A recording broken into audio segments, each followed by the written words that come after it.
people work better when they're happy. If you don't want to show up to work, if you don't want to be there, if you don't connect to the work you're doing, it's just, you're forcing yourself to do it. You're not going to be as thorough. You're not going to be as passionate. You're not going to go above and beyond. Welcome to the Hired Hub podcast, your ultimate guide to mastering the complexities of remote work and pushing your career forward. Whether you're tuning in from the busy streets of Latin America or any corner of the globe, we're here to give you tools and insights to succeed in today's dynamic job market. I'm your host, Gaby Morales. And I am your co-host, Jess Torres. If you're a recent graduate eager to leave your mark or a seasoned pro looking to redirect your career, you can join us as we explore the endless possibilities of remote work and career growth. Get ready to unlock your full potential with the Hired Hub podcast.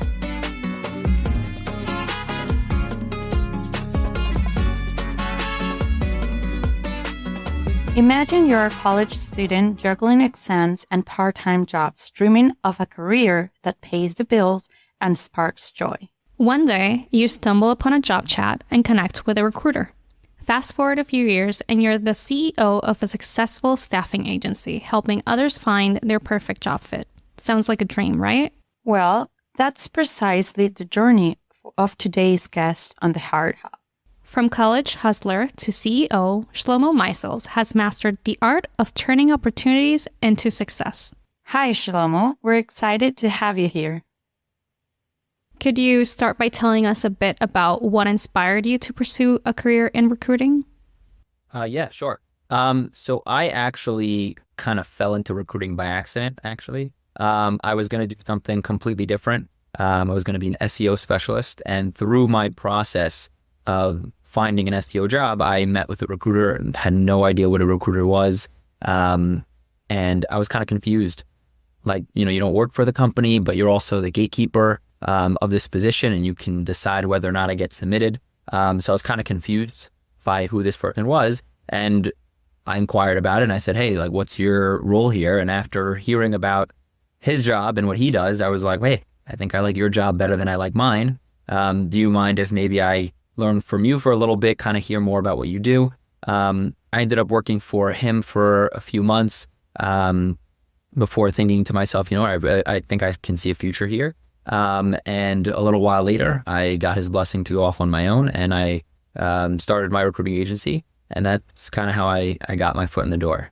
Wow, that's amazing. It's really interesting how you can switch when you realize you don't like something, and then it's like, I better take a different way. Well, Shlomo, thank you for sharing that. We recently asked our listeners on LinkedIn, do you believe working with a recruiter can improve your chances of landing the right job? And we gave our audience two options, and they answered as follows. First, 84% asked yes for their insights, so they think that it's important. And 7% they responded, no, I prefer solo. So we wanted to know, what are your thoughts on these results?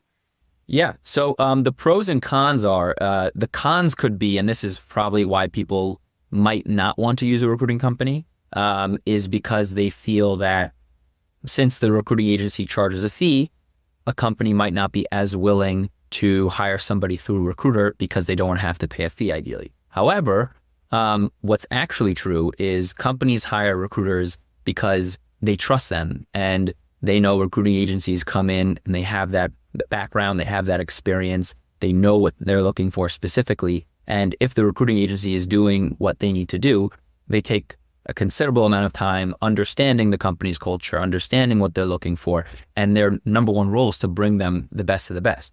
So if you are being represented by a recruiter, that essentially is showing the company that this is somebody who is a really good fit for the company, and kind of puts them in a step over the general public because they have the backing of somebody who took the time to understand their needs and requirements for the role. So I actually think it's super, super beneficial to be represented by a recruiter in that sense. And in another sense, of course, they're able to help prepare you for the interview, give you background on the company, interview prep, resume prep, and edits. And so I think it's really, really beneficial to have somebody there who you can bounce ideas off of, who can represent you in a positive way. Yeah, absolutely. I believe that recruiters, they have the sole responsibility of finding the right person for the right job. So I feel it gives like better chances, and it's not to be biased, but from the experience I've seen in different companies I've worked at, usually have when it's HR or if it's managed internally, they don't give full attention to all the details that recruitment entails. And it's usually not the most smooth process. But when I've seen the difference when you have a recruitment agency that's working for you to find the right candidate, it makes a whole difference not only in the finding the candidate, but actually even on the onboarding side, because it lets the company focus on the onboarding instead of having to spread thin throughout the whole process. So it definitely gives better chances. And from the results, I feel like we see that I think recruiters can provide incredible insights and open doors that we might not even know exist. So I feel like a lot of people, candidates, mostly applicants, when they see that it's through a recruitment agency, they feel a little bit more hesitant because there may be a couple of extra steps in comparison to a direct hiring process with the company. But I do feel it makes the difference there. It makes it better, I believe. Shlomo, you advise businesses on hiring and keeping the right people in the right seat. What should employers and candidates consider to ensure they are both a good fit for each other? Yeah. Well, I'll say the main focus that we have, and I guess this may separate us from other agencies, is we spend a considerable amount of time culture matching.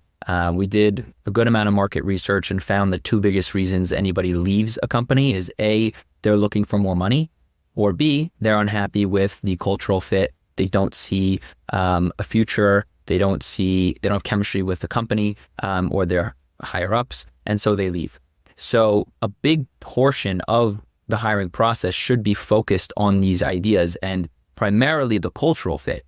The reason for that being is when you do that background and you do that in-depth connection with a candidate, oftentimes you can see if they are financially driven, which would then take care of the former issue of, leaving because of financial reasons. And as a recruiting agency, there are a lot of times I can present a candidate to a company and say, hey, I think this person could be a phenomenal fit. But just know that this is the type of person who's financially driven. So if you can maintain their salary expectations and you can pay them as they want and need, you'll keep them for a long time. But there are some candidates who are different, who they really care about, having a fantastic environment and a supportive environment. And, you can't put a price on peace of mind. That's priceless. So some companies candidates, will say, hey, you know what? I might even take a pay cut as long as I know that the environment that I have is reflecting my desires and reflecting how I view business and how I view growth and puts me on a track that I can succeed long term. So as a company, when I'm going through my hiring process, I really want to get a feel of the candidates and the job seekers' personalities and compare them to the personalities that we have in our office and the mentality that we have in our office and see how those align. Because that'll help significantly when it comes to retaining the candidates long term. Yeah, doing the research for this question, we looked at most employers should look at most three things at least: core values, alignment, that what you said, every cultural aspect, it's really important. The second thing will be the unique abilities of the candidates. If you're an employer, you want to, as we were saying, keep the right people in the right seat, right? And the third one will be clearly defined roles. Sometimes it's really hard to look, what are we going to do? Like, what's my set role? What I'm supposed to be, or what it's like, what you have in mind that I should be fulfilling for the company. And I think this is really essential just to evaluate candidates' values that are aligned the company and if they have those skills that are willing to excel in their role. And also candidates, I think, should look at understanding the company culture, just like, oh, I see that this cultural environment aligns with me. This is something that goes with my personality, with my values, with my core. And also it's side and side, understanding the company roles, expectations. It's really, really, really important. So yeah, I agree with what you say. And thank you so much for sharing those insights. And I've seen that hesitation when sometimes you want to apply for a job, but then it's not clear what you have to do. I feel it's a setback for maybe the employers, because since it's not clearly defined, a lot of people hold back from applying. And maybe they're great candidates for the position, but if it's not clearly explained and it's also not clear for the employer, then I would believe it's setting each other for failure. Because then in that case, the candidate can't thrive, they can't succeed because we don't know what the clear expectations are. And then the employer, maybe they don't know how to measure the success of their performance due to the same reason. So I feel like the expectations is a very important part, but I really like the part where you mentioned that the culture is essential, because I think money and culture is non-negotiable at the end. It's what makes the job sustainable in time and allows you to stay in one place for a long time. Yeah. Shlomo, based on your experience, how does a perfect candidate behave during recruitment interviews? Like, beyond that experience, you can see on the CV, what are the common traits in candidates and tend to DASO or ace those interviews and are more prone to get hired or get further in the process? Yeah. So what I would say is, of course, every position is different. Every company is different. Every industry is different. And so, what would stand out for some people and some positions are different.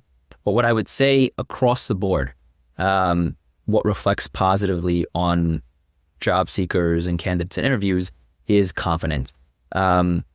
This is definitely a struggle that a lot of people have on interviews. In fact, I recently did a poll on LinkedIn and I said, hey, what would be the most valuable tips or what's the biggest struggles that people are facing through the hiring process? And a common thing mentioned was lack of confidence, constantly being rejected and not knowing how to overcome that hurdle. And so confidence, smiling, trusting yourself and your abilities are always, always, always a positive reflection on you and leave a great impression on the interviewer.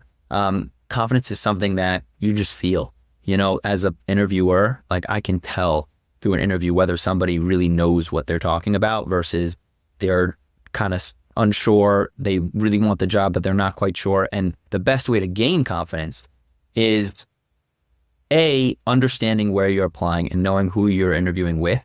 And knowing the job description to the point that you're confident in the skills required and the tasks required that you can perform this role at a high level.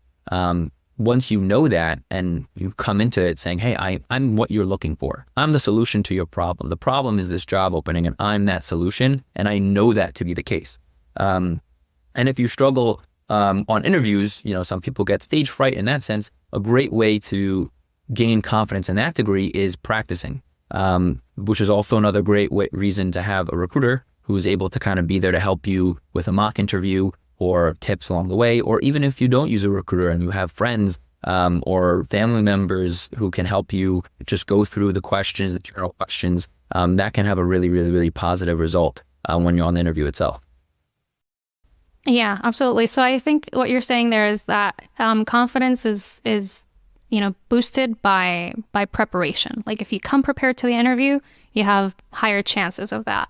I would maybe go a little bit beyond that. Something that I like during the interviews that I've participated in is when the candidate is able to make insightful questions about the job.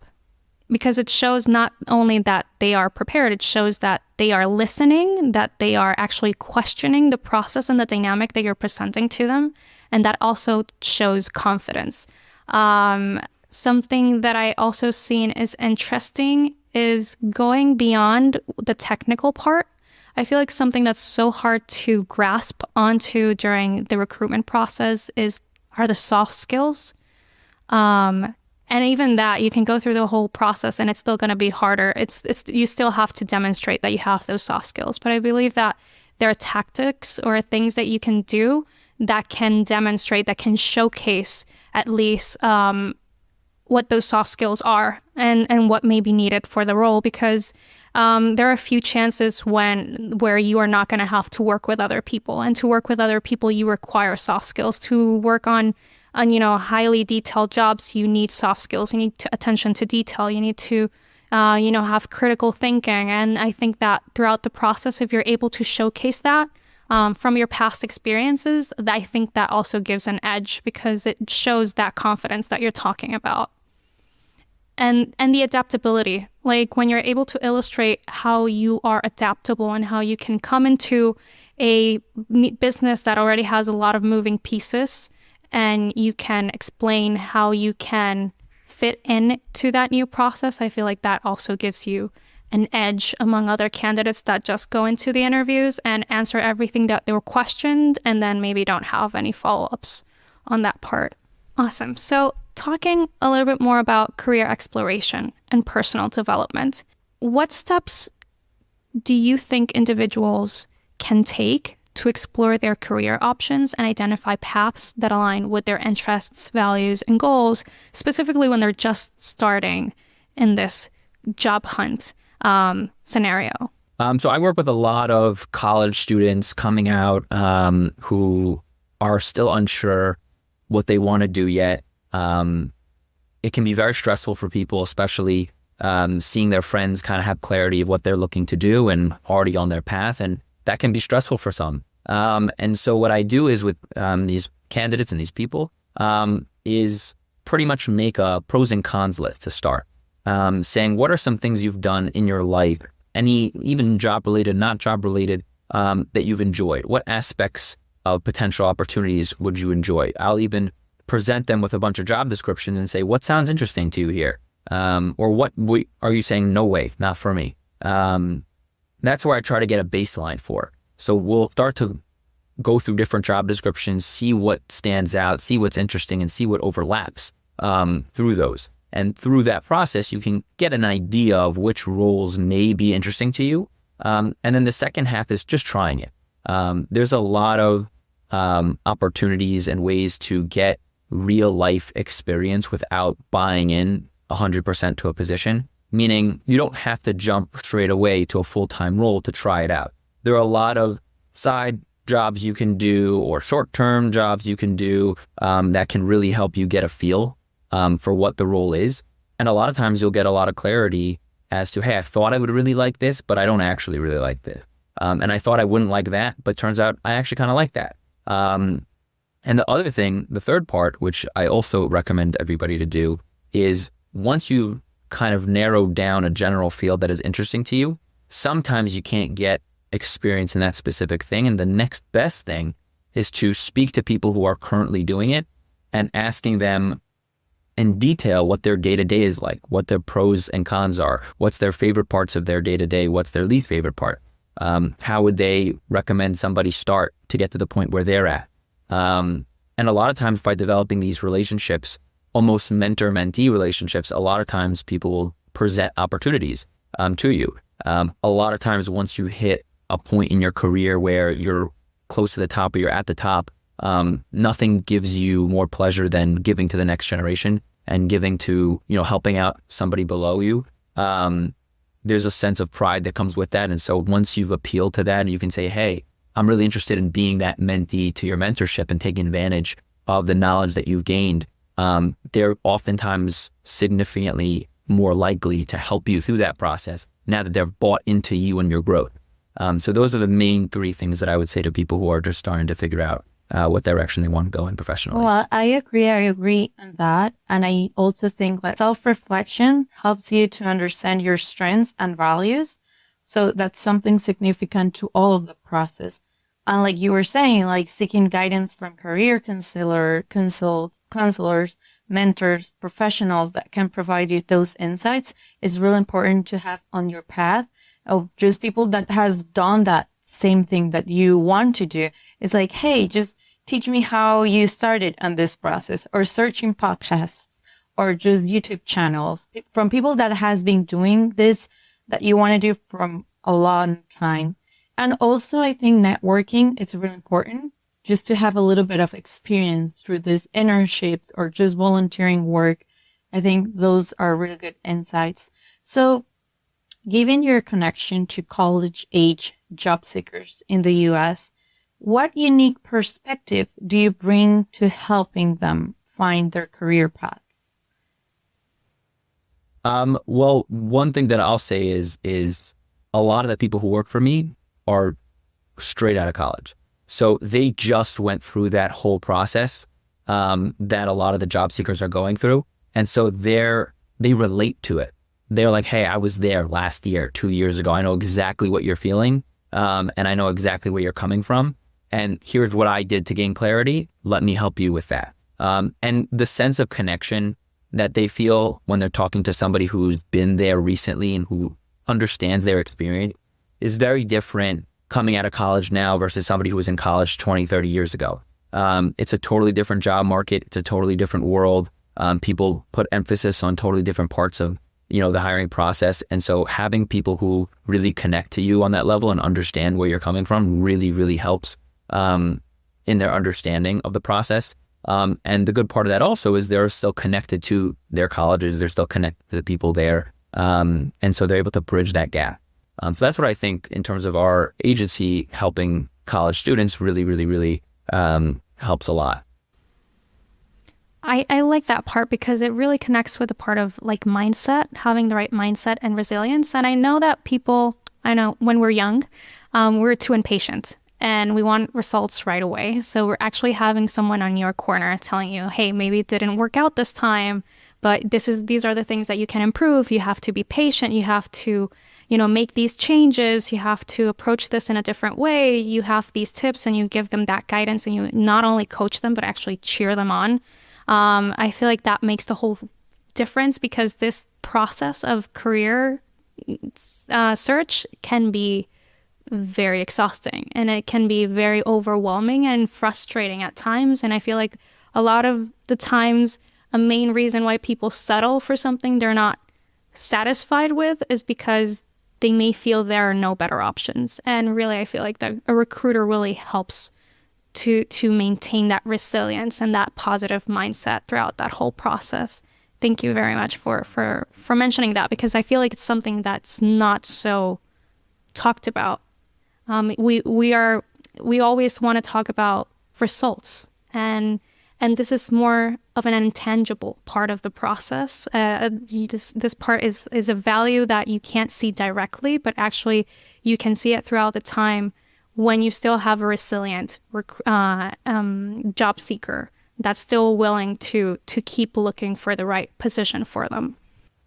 Yeah. And to piggyback off what you just said, we've seen a lot that the younger generations are significantly more likely to bounce around a little bit more, trying to figure out what they're looking to do. So now more than ever, it's super important to, especially with the highlight of culture nowadays, and with social media more than anything, to really start to narrow down on what I connect to so I can be somewhere long term. I think years ago, before social media and before having all these opportunities, you got a job and you were afraid that you didn't have enough job security. You did whatever you could do to stay within that company. Nowadays, with all the opportunities around, people are seeing grass is greener on the other More side flexible. and hopping around.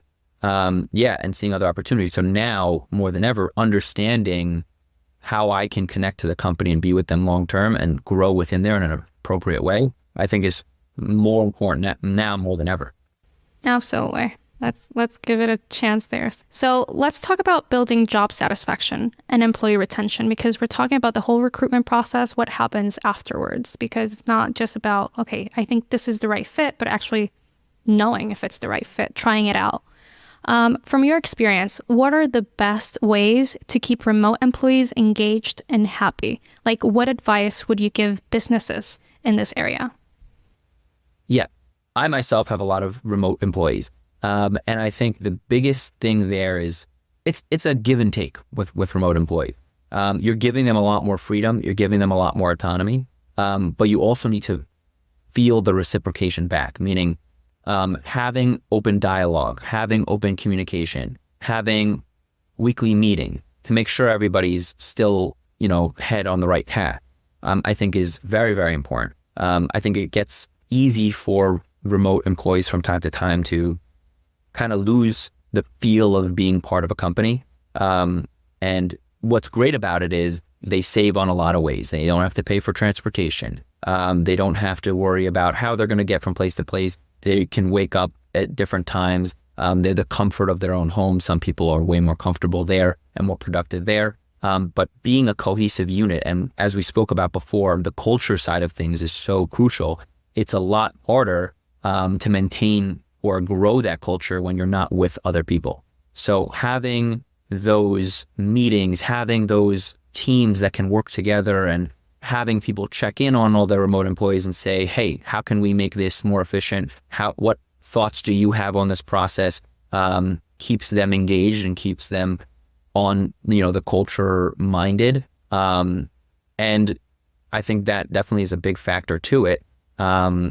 Since people together oftentimes bring connection and build culture. So replacing that as much as possible with open communication line is crucial. I agree. And I also think that regular check-ins in teams and meetings, it's really important. Like feedback, having feedback and everything, it's just part of what makes remote employees engaged and involved. Shlomo, to wrap up our conversation, I would like to ask you about something that we tend to mention a lot in our podcast, which is emotional intelligence.